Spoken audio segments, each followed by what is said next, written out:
I was 18 when my mom died. She had been in great health, and then one day she was gone. I remember soaking in tears as I cried myself to sleep that night. A few hours, maybe 2, after receiving the news of her passing, I asked myself, why did my mom have to die? What a desperate question to ask, right? To my amazement, a very calm mom-like voice said to me, whose mom would you rather have died, Nina? Welcome to today's video, where we explore 12 life-changing strategies to help you build your resilience in order to weather the storms of life more gracefully. Wouldn't it be cool if life were a smooth ride without any difficulties? But how would we learn to grow if we never faced any challenges?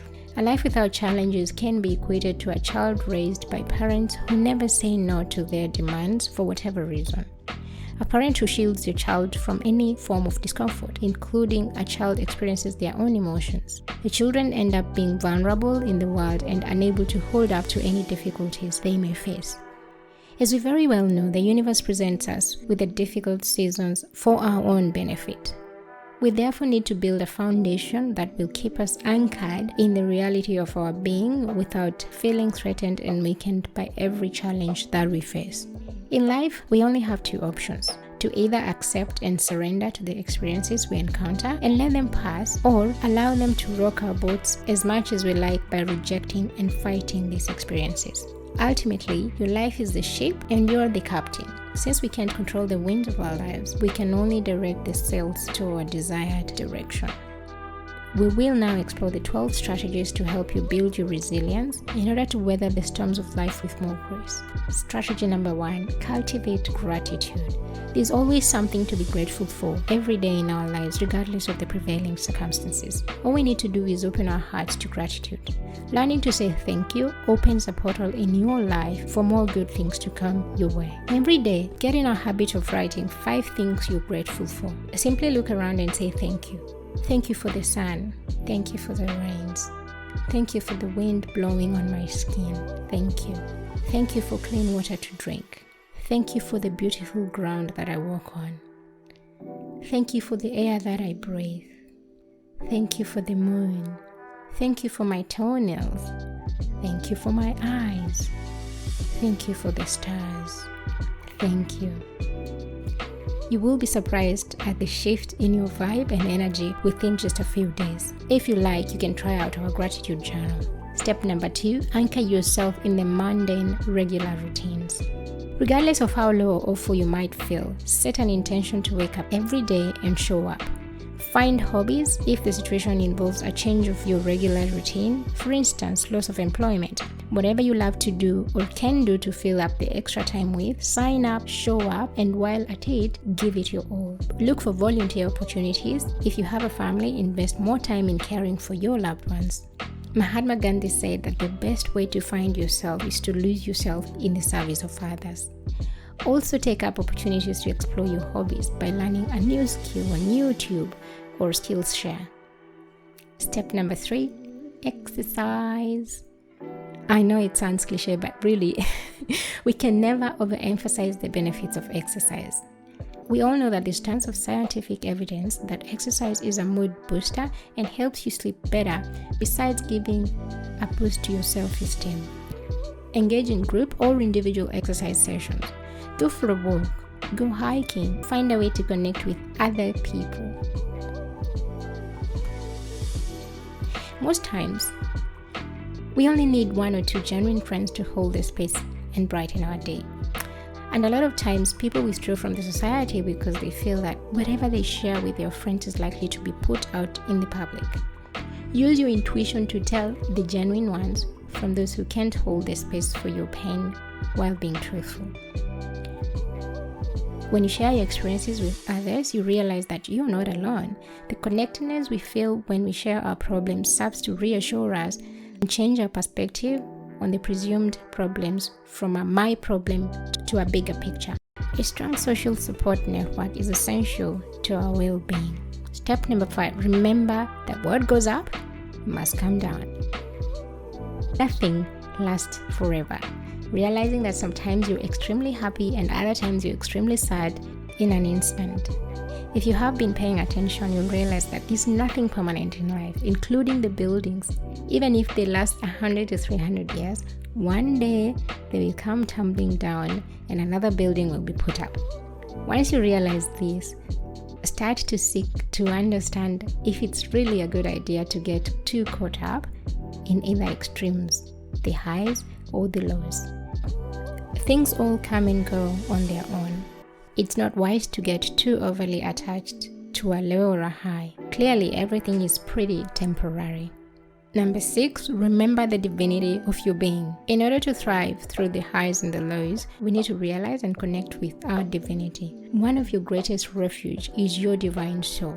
Find a way of retreating to this place of calm and peace, even in worst of calamities. When you open yourself up to grasp the reality that you are a divine being only on a short journey, then you will know that whatever experience you go through is only meant for that particular season and let it unfold. You also effortlessly start to take life's moments and everything else much more lightly. Step number 7, remember that every of life's experiences is meant to teach and not to hurt you. The most liberating thing you can do with your life is to open yourself out to the lessons that life difficulties carry with them. There is no experience without a lesson, especially the difficult ones. They are meant to help our souls expand in order for us to reach our full potential in life. You can learn from these experiences by asking, and I really prefer journaling as it gives you time for your mind to ponder on these questions. Some of the helpful questions and mantras I use are, what are you here to teach me? What can I learn from this experience? Please show me what I need to learn. Please show me what I need to see. I am open for the lesson here for me. Number 8, practice self-compassion. This is one of my favorite practices. There is a quote that says, self-compassion is a practice of goodwill, not good feelings. With self-compassion, we surrender and accept all the pain that comes with the experience. We are kind to ourselves and embrace our imperfections, realizing that the imperfection is what makes us human. It's a common trait we all share. Self-compassionate people recognize that they are suffering and are kind to themselves, which reduces the anxiety and related depression. You can achieve this through taking time off from everything to care for yourself. Call it a self-compassion break. You can also practice meditation practices such as affectionate breathing or self-compassion mantras. Step number 9, let go of the need for other people's validation. The most negative feelings from our life's experiences come from thoughts about how others perceive us. Let's say, for instance, you've made a decision to part with an abusive partner. Therefore, your family has to go through a season of separation. What will most likely keep you awake at night is your fear of what others will say about your decision. One thing that really changed my life is when I learned that whatever anyone else says in judgment and condemnation to your life is a clear reflection of what is deeply planted in their subconscious mind. They just can't see it because it's not accessible to them, and that's okay because they will see it when they finally have gone through their lessons. Other people's opinions are absolutely nothing to do with you or your life. Step number 10, write down your desired outcome. If things went according to your wishes, what outcome would you have desired? Write down the alternative outcome you would have desired from the difficulty you're experiencing. This is an attempt to gain clarity on life's unfolding events and raise your vibration from low to high by looking at life from a higher perspective. I use this practice with my everyday life. If one thing doesn't go well during the day, making me feel low, I replay this scenario as I would have wanted it to go, and it always brings me joy. This way, I am recalibrating my vibration instead of getting stuck on the negative outcome for the rest of the day. Step number 11, journal all the questions you have running through your mind. If the experience is so bizarre that nothing makes sense, as they sometimes will, ask the question to whoever you want to ask, God, yourself. No matter how ridiculous you think they are, write them down and leave an open door for the answers to come back to you. The sooner you can do this after your difficulty is onset, the better for you. You will be surprised at the level of clarity and acceptance this will bring your way. Those who know me know that I'm a very self-reflective person. I was 18 when my mom died, and I remember soaking in tears as I cried myself to sleep that night. A few hours after I received the news of her passing, say 2 hours or thereabout, I asked internally, not out loud, why did my mom have to die? To my amazement, or at least today when I look back, my answer came in the form of a voice. A really calm mom-like voice said, "Whose mom would you rather have died, Nina?"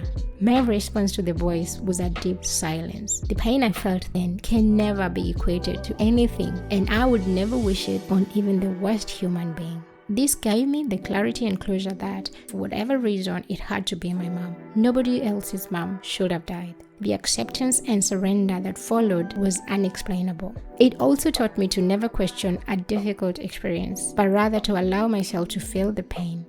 No matter how bad it seems, at some point it will come to an end. Journaling these questions will bring out clarity and guidance through experiences that are beyond your comprehension. Alright, now I want to hear from you. What tools and techniques have worked for you when navigating life's challenges? Once again, thank you so much for watching. Have a good week.